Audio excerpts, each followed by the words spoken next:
sarcastically. Yeah, I know this cat in Costa Rica, and the boss is going to take real good care of us. We all gonna make more money than we ever dreamed of.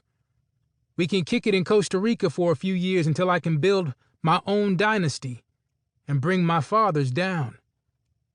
Then Houston can be ours for the taking. Swag, Tyler, Travis, and Paco's boys were saying, hell yeah, anything to get out of this hellhole. Brad couldn't believe how his cousin and his boys were acting. He was greatly disappointed. They kept making the same mistake over and over again, and even though Brad had agreed to go along with the plan, he didn't want to. There was nothing to be happy about. He just wanted out, and he didn't give a damn about running the streets with men like Paco. And shame on the others for wanting to be down with him. Yo, B, you with us or what, bro? Paco asked. Brad pretended as if he didn't hear him. What you say, man?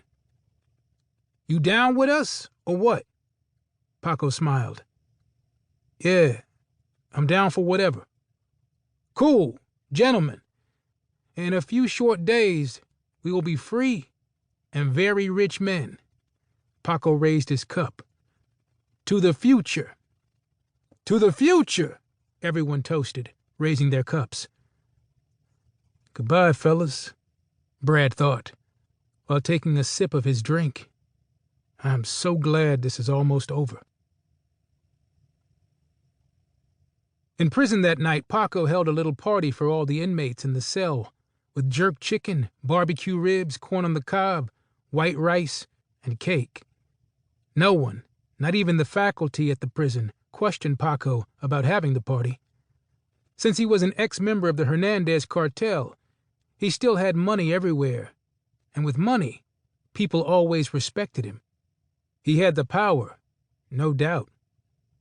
All of the prisoners ate like they never had food before. Hell, they hadn't had good food like that in a minute. One prisoner said, "This feast is even better than sex and Christmas combined." All of the inmates laughed. Paco watched as everyone was enjoying the food. Eat up, 'cause it will be your last meal. As everyone was enjoying their meal, the officer brought a big orange water dispenser, which contained red Kool-Aid. Each prisoner grabbed a cup, but Paco warned his crew, Brad, Swag, Tyler, and Travis, not to drink it unless they wanted to meet their maker sooner than later.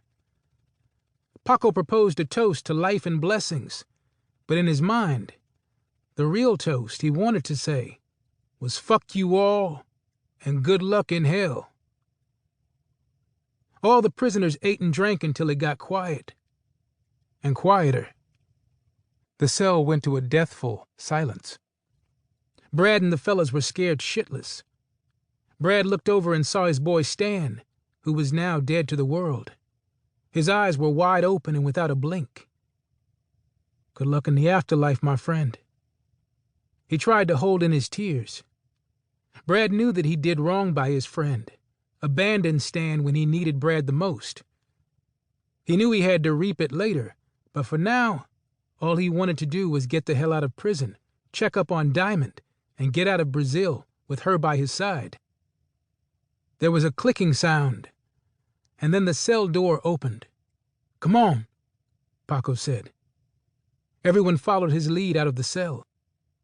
Brad stopped one moment to look back at Stan. "Deuces, my friend," he said in a whisper. When he was heading out to meet his boys, out of nowhere someone jumped on Brad's back, pulling him down. The crew pivoted to see what was going on. They saw that it was Brad and Stan fighting after they thought everyone in the cell was dead. "You ain't going no damn where," Stan hissed like a demon. "You gonna stay in here with me and be the new bitch." "Get off me," Brad said, pushing him back and then putting him into a headlock. Stan was no longer a nice, funny guy Brad used to work and hang out with anymore.